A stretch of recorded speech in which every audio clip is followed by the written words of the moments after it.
A aliança governista liderada por Narendra Modi ainda tem a maioria, mas perdeu 67 assentos. Para muitos cristãos, o resultado é motivo de alívio. Não consigo decidir o que é pior, a ideia em si, censura profissional ou o português, que a mestre em jornalismo da Folha tentou corrigir depois. Em tempo, observem que o que a jornalista sugere é a profissionalização de algo que é inconstitucional. Por mais que grande parte da direita brasileira não saiba o que realmente é direita, até para a ignorância tem limite. Os vídeos dos comentários do Nunes estão repercutindo muito e até uma parte da galera que amava o movimento tic-taquista está acordando com esse negócio de SP. A ladainha disseminada era a de que qualquer candidato conservador perderia em São Paulo facilmente. Portanto, o apoio da direita precisava ser destinado a um prefeito esquerdista declarado fraco e péssimo gestor, para que outro esquerdista sem gel no cabelo não ganhasse. Era só o que faltava. Técnicas de coach turbinando uma campanha política na cidade mais importante do país. Na ânsia por um outsider, a quantidade de gente que vai comprar essa terceira farsa tende a ser considerável. Como dizia Olavo, estudemos e rezemos. Quer dizer que o processo de seca já conta 39 anos, mas eles só descobriram isso agora, durante o governo Lula. Marina? Porque se a minha memória não falha, de 2019 a 2022, as secas anuais do Pantanal eram culpa exclusiva da negligência, do descaso e da ação criminosa do governo de então.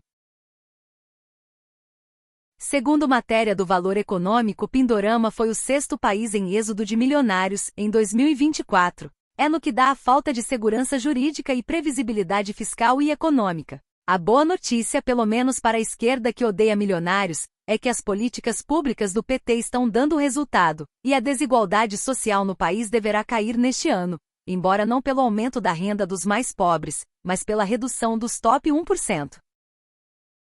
O que chama a atenção nesses artigos pseudocientíficos da esquerda é o uso escandaloso de adjetivos para desqualificar as opiniões divergentes, bem como a utilização de clichês apelativos como direitos reprodutivos, autonomia da mulher, etc. A única coisa que estes textos não fazem é enfrentar a questão de fundo. A sociedade deve, em nome desses direitos reprodutivos, autorizar o extermínio de bebês com formação madura e aptos a sobreviver fora do útero? Por que optar pelo aborto, quando o parto prematuro já seria viável?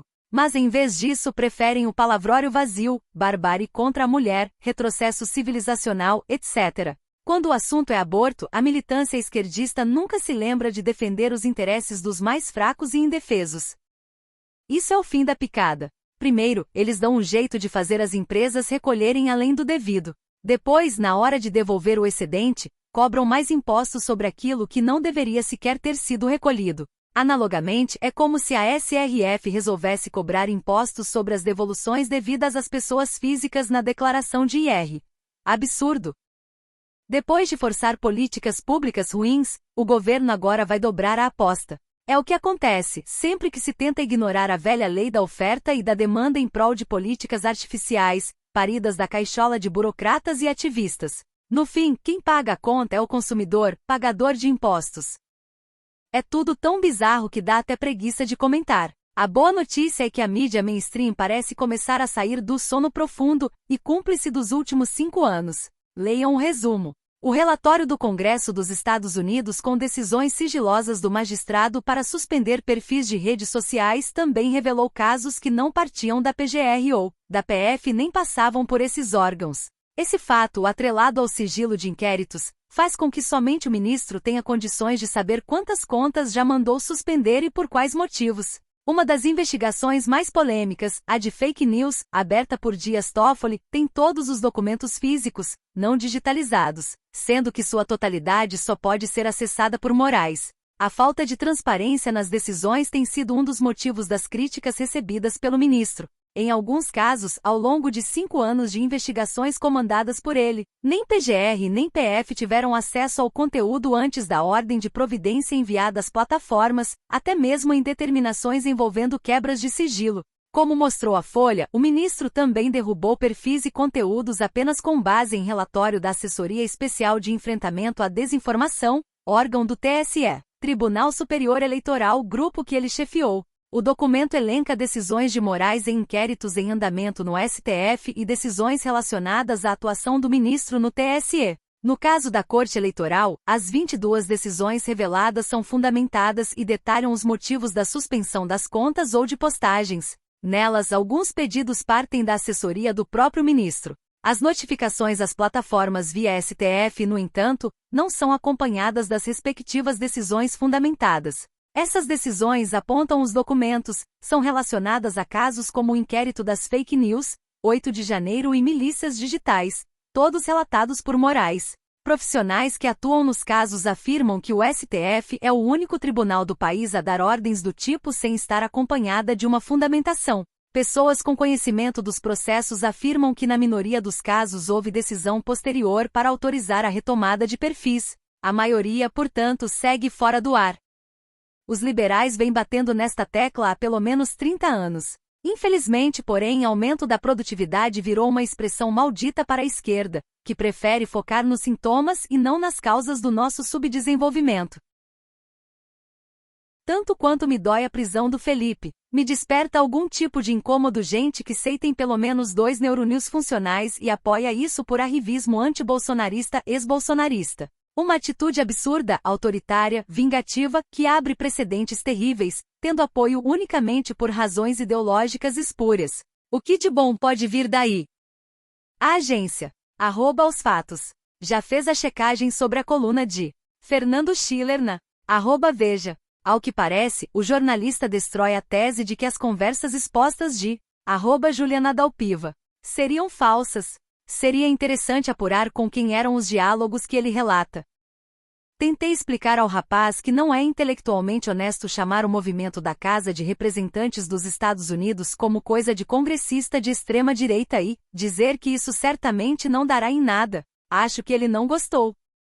Independente da sua religião, ou ausência dela, há de se reconhecer que a Bíblia traz grandes lições pessoais e de vida. Talvez uma das principais delas seja: corra riscos e execute em vez de ficar pensando eternamente. Não à toa a frase "não tenha medo" aparece exatas 366 vezes no livro sagrado. Várias passagens mostram isso claramente, como Eclesiastes 11:4, quem observa o vento nunca semeará, e o que olha para as nuvens nunca ceifará.